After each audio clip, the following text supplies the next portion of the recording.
We celebrate the life of Frank Huntoon, born April 16, 1881, at Marine City, Michigan. Moving to Port Byron as a young child, the 1892 state census reflects that he was living with the family of William and Cordelia Payne. We believe that they were his grandparents. He graduated in the class of 1897. That class produced 5 graduates. The building to the left is the school that he attended. It was called the Port Byron Free and Academy. Cornell University played a major role for many students from Port Byron in their continuing education. Frank applied for a free scholarship and was awarded along with a student from Auburn. He graduated from Cornell University Medical College in the class of 1903 with the degree of medical doctor. He then again entered another competition for an internship at New York Hospital, where his work as a bacteriologist had its beginnings. Just a few years later, he was asked to return to Cornell University, this time as a professor. He joined the staff in 1906. He taught bacteriology as well as pathology. This list highlights many of the things that happened to him during his time at Cornell, including various position changes that he held during his career there. One of the more interesting studies that occurred was a test on water in the city streets of New York. They were actually test the bacteria before and after the flushing to prove that bacteria could, in fact, be removed. On a personal note, during this time he married his wife Florence Brewer. That marriage took place at Newark, New York. Within days of that ceremony, he lost his mother-in-law to pneumonia. We have no way of knowing if this impacted his decision to continue his career in infectious diseases, but it certainly had to have been a very traumatic thing for him and his new bride.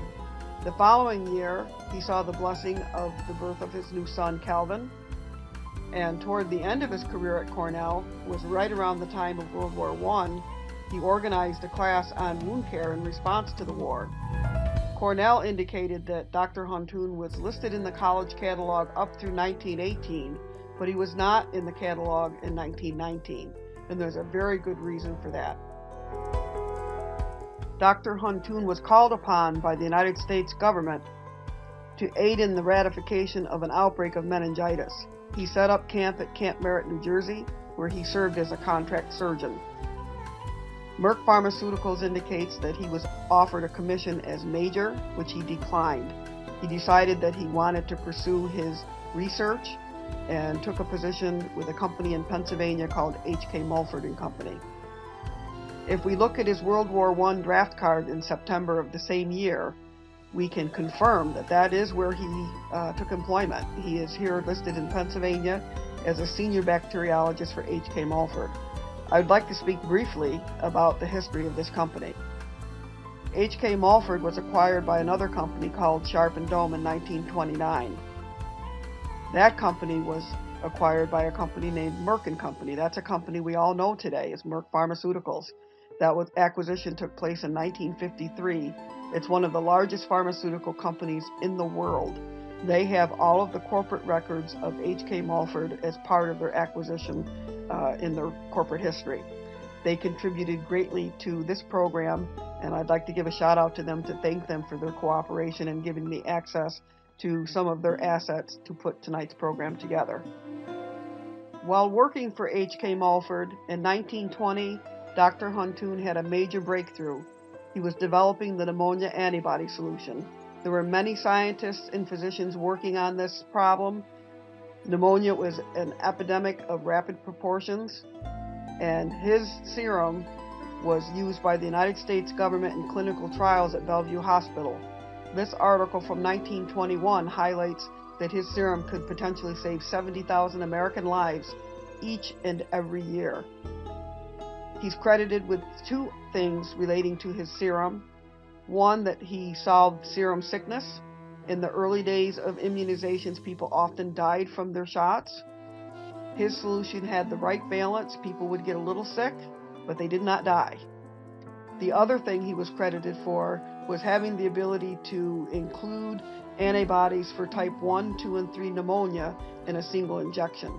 Today, that's commonplace, but in his day, this was relatively new, and he was one of the first doctors to bring forward this ability to treat multiple forms of a disease with a single injection. In addition to his scientific lab work, Dr. Huntoon was also an author. He wrote many medical books. In addition, he co-wrote with his colleagues.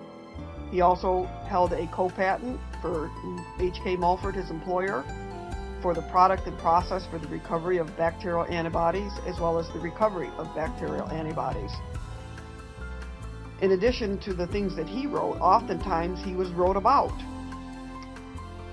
One of the more unusual places that I found something written about him was in a national magazine. This magazine is still in existence today, but it is not the type of magazine that you would expect a medical type article to appear. That magazine was Good Housekeeping. The July 1923 issue featured an article by Edward Mott Woolley entitled "Robbing Pneumonia of Its Terrors." It's a very nice article written in more of a layman's term without all the medical scientific jargon. This issue is available through Google eBooks, so please visit it and download it. It's a very good read. Skipping forward to 1942, the World War II draft card that Frank filled out shows that he's now living in Syracuse. It confirms his birth date. Second part of the card is the first opportunity to see his physical characteristics. He was a tall man, 5 feet 11 and a half inches tall. He weighed 150 pounds. He had green eyes and gray hair. Syracuse would become his final home. I found an article that said that he died at the Onondaga County Sanitarium. At that time, this was a TB hospital, but I thought, well, at this time it wasn't uncommon if someone had a medical problem or other disease that they would be sent to a sanitarium. But then I found through Cornell's literature that he did indeed contract TB about 1941, and he succumbed to the disease in 1948. It was a very sad ending to a man who spent his entire career trying to eradicate infectious diseases, and he died of one himself. However, he leaves a legacy that we can be very proud of. He worked on serums for tetanus, scarlet fever, as well as types 1, 2, and 3 pneumonia. Anyone who achieved a certain level of greatness in scientific research, if they authored a particular procedure for the lab, it would be named after them. And thanks to Merck Pharmaceuticals, they shared with me that there is a test procedure that is named after Frank Huntoon, and it's a spore stain called the Huntoon.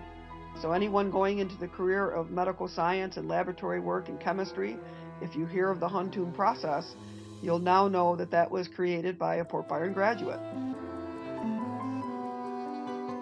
This is why the Port Byron Alumni Association is very proud to award its first Pioneer Award to Dr. Frank Huntoon, MD.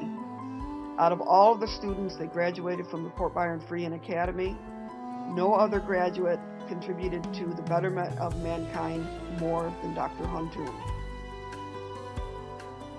Thank you for the opportunity of celebrating an important graduate from the Port Byron Free Academy.